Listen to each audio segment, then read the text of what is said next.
Viewers, the latest news about Ethiopia, Amhara, and Tigraye region is that, according to the latest reports, OLA, Oromo Liberation Army, Commander Komsa Derba, known as Jalmaro, has announced to raise a big army for Oromos. He was delivering a speech at a graduation ceremony of newly recruited OLA fighters.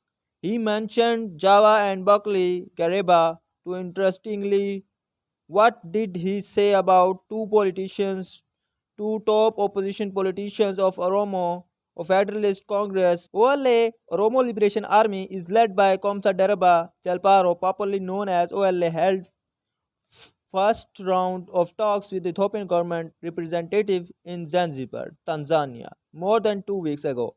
Second round of talk could not start after first round of talks clear. We saw that fresh clash is erupted between OLA and Ethiopian government. Forces OLA carried out several attacks on police stations, released their companions from police station in Bishopport. The new video of OLA commander has been shared by OLA backed news sources. Can be seen in this video talking to new recruits. Where was this video recorded? What did Digital Narrow say? And any signs of start of second out of talks from Jalmaro's talk. They're about talking to addressing new recruits, and hundreds of new recruits can be seen. So it's a graduation ceremony of new recruits. It means OLA recruitment training continue the recruiting their training despite talks OLA activities regarding recruitment and training continuing. And since hundreds were seen, so it means that all is definitely training hundreds and thousands, rather thousands of new fighters.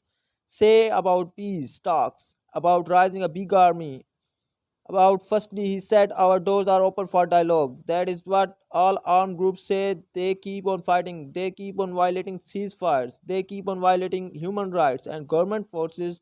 To all sides involved in the conflict, they always say that we are ready to talk. At the same time, they want to get a battlefield average to defeat the other side or to have convincing considerable military leverage before going to talks. So Oromo Liberation Army says it is ready, it is open for talks. Secondly, he mentioned talks held between Oromo leaders and Ethiopian government officials in the past. He said, we have learned from mistake of the past mistakes made in 1991. Talks and mistakes of 2018 when Backleg, Erbo and other held talks and Oromo Liberation Army signed a peace deal and that we wouldn't repeat these mistakes, he said. He is implying that OLA would not trust the government. It wants third parties to be guarantors, to be credible mediators. That wasn't the case in 2018 when OLF signed the deal with if European government and based in Eritrea OLF fighters then agreed to return to Ethiopia. So he is not saying that OLA is against talk, but he is saying that OLA had wouldn't struck trust just the government. OLA want credible influential guarantors for the monitoring and implementation of peace process. And thirdly, we know today is a big army for Oromo. Interesting last part. So it means that military operation perhaps is the best option for comfortable. He's not seeing any chance of a breakthrough in talks. Perhaps that is why he believes that it will be futile to trust the government like it was a mistake. So the government is 1929 and obviously he is raising a big army. 100 was seen today and this army and OLA now has it reached in entire Oromia in recent days. It has hit RC in, you can say, all were hit by in some attacks in the past few days. Police stations were targeted in some cases camps of Ethiopian army were targeted. But OLA showed their presence across Omeo in renewed clashes after the conclusion of the first round of talk between the two sides. So he is definitely raising a big army, a confirmation from commissary by himself. What are the officials have not shared details about the attackers. They say that four prisoners managed to escape, four died in this escape attempt, 20 were injured, 12 mile day. Injured 8 injured more than others, and there was a 20-minute long exchange of gunfire between the attackers and security officials.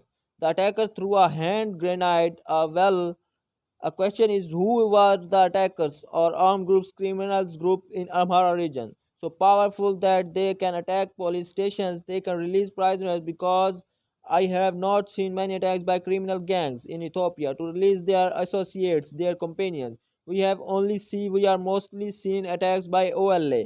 OLA carried out attacks, still carrying out auto attacks in Oromia to free their armed members. Fano attacked some police station too in Amhara region. A few days ago, they tried to attack a police station in South Valo. I think where rally was planned to support Ethiopian army. They attacked police station and go on the this year to the government officials are not sharing details of those who have escaped. They say that escaped to prisoners were accused of robbery. Four were accused of robbery. Four were accused of attempted robbery. What are their names?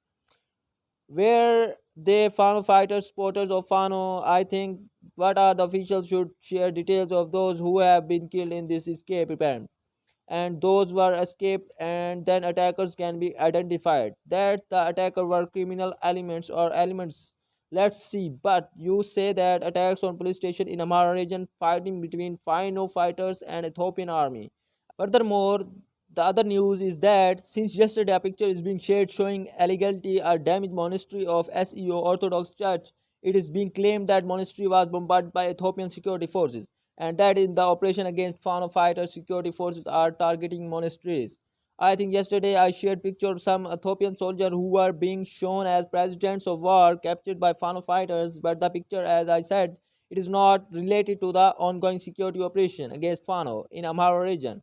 The picture was related in, to Tigraye about region. We are seeing the same that old pictures of monastery, damaged monastery are being shared to instigate people to instigate religious such as sentiments against Ethiopian federal government. Ethiopia and federal forces were not supporting of any parties in this conflict between Fano and security forces. But where there is information, misinformation, we'll try to correct this is what my job is. We should set the record state the picture being shared is not linked to the ongoing security operation against Fano reported.